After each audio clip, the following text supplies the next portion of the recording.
विरल कला बाघ को हत्या न्यूज परवर्ती प्रसंग शिमिपाल शिकारी माति कला बाघ छाल जबत करा सहित 4 जन को गिरफ्त करा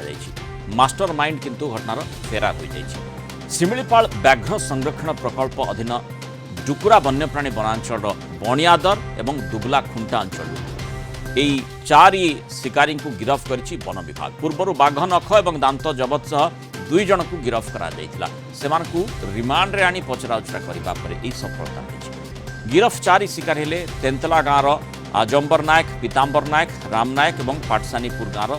बैराम मुर्मू। गिरफ्त पर अभियुक्त को कोर्ट चालाण करा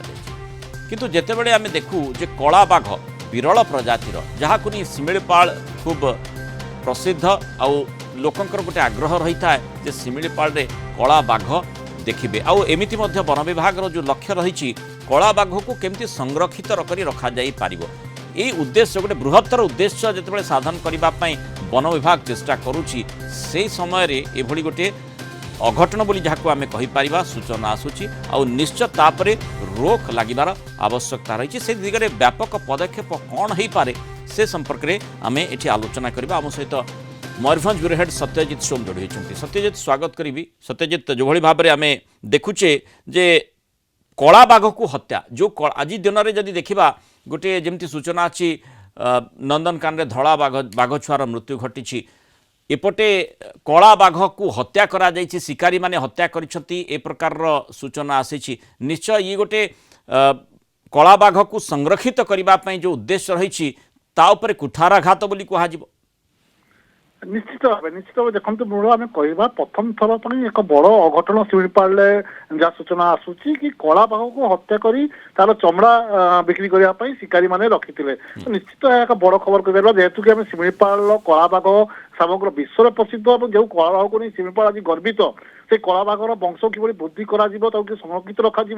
से नहीं शिमिपाल कर्तृपक्ष गोटे पटे प्रयास करुवा बेले अन्यपटे शिकारी मैंने कला बाघ को शिकार करने को पछाऊ ना। तो निश्चित भाव एक बड़ खबर आम कह शिमिपाल देखो जो भाई भाव में कह गत डिसेम्बर मसरे यही घटना 2 जन संपुक्त को गिरफ्त कर शिमिपाल कर्तृपक्ष जो मानू कि रिमांड रे आनी पचराउचरा करने घटना सामना को आसी वर्तमान सुधा यही घटना 10 जन को शिकार कर जहाँ सूचना देती आरसीसीएफ ये घटना बर्तमान सुधा 10 जन गिरफ हो सारे आहरी संपुक्त अच्छा जो मानू कि खोलताल करुमिपाल कर्तृपक्ष एवं यही बाघ छाल बिक्री मध्यस्थी जो मैंने थे स्वतंत्र भाव नजर रखी देखुचे जो कथाटी आप आलोचना करुले मुख्यतः लक्ष्य रही कि कला बाघ को संरक्षित कर रखा जाई पारिबो। अर्थात जेतेबेले भी गोटे जो आग्रह रही था पर्यटक मानकर जी शिमिपाल को बुलवा जावाई चाही था कला बाघटे देखिए किंतु साधारण भाव में कला बाघ देखा जाती ना शिकारी को केमती देखा जाउछंती अर्थात कौन सी अन्य प्रकार संभावना रही कि तांकू स्थानीय लोके कहतु बा प्रशासन कौन सी वन विभाग कर्मचारी साहाय्य करुछंती कि जोथि ए प्रकार सुराग से पाई जाउछंती।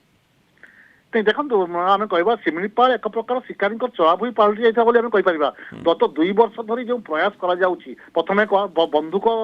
धरा अभियान आरंभ होता और परवर्ती समय शिकारी मानू बंदूक सारेंडर करने नवेदन कराइला। यही परिप्रेक्षी में आम कह प्राय 500 रु ऊर्ध्व बंदूक जबत करने को सक्षम होता शिमिपाल कर्तृपक्ष और एथिपाई जेटीएफ निर्माण कर शिमिपाल सुरक्षा जेटीएफ जॉइंट टास्क फोर्स गठन कर शिमिपाल सुरक्षा दिगरे तेज गत निर्वाचन समय जॉइंट टास्क फोर्स को प्रत्याहार करने वर्तमान समय पुनर्बार एक स्वतंत्र टीम जहाँ राज्य सरकार घोषणा कर स्वतंत्र टीम शिमिपाल को सुरक्षा देव और वर्तमान समय कह शिमिपाल प्रति एक सुरक्षार बड़ भूमिका निर्वाह करुई कैमेरा प्राय 27 एआई कैमेरा शिमिपाल लगा सारी से एआई कैमेरा शिमिपाल भितर जी भी प्रवेश करूना कहीं एआई कैमेरा माध्यम तत्मात तार खबर आसी जाऊँगी शिमिपाल कर्तृपक्ष मान पाखु इंटेलिजेंस सहायता धरने चेष्टा तथापि केउठी असुविधा रहा जो कला बाघ को हत्या करने शिकारी माने सक्षम हेले यह बड़ प्रश्न रही अर्थात आमको पुणी थे अनुशीलन कर आवश्यकता रही जो भाई भाव में आम व्यवस्था करें एआई कैमेरा लगौ बा किभली भाव में सुरक्षित रखा जाई परिबो बाघ वंश विलोप न हुंतु विरल प्रजातिर कला बाघ को जोठी सुरक्षा दिया जावा कथा आसुची सेठी कौन से असुविधा रही कि तेणु ताकू निश्चय अनुशीलन करा आवश्यकता रही। बहुत धन्यवाद सत्यजित सोम आलोचना रही।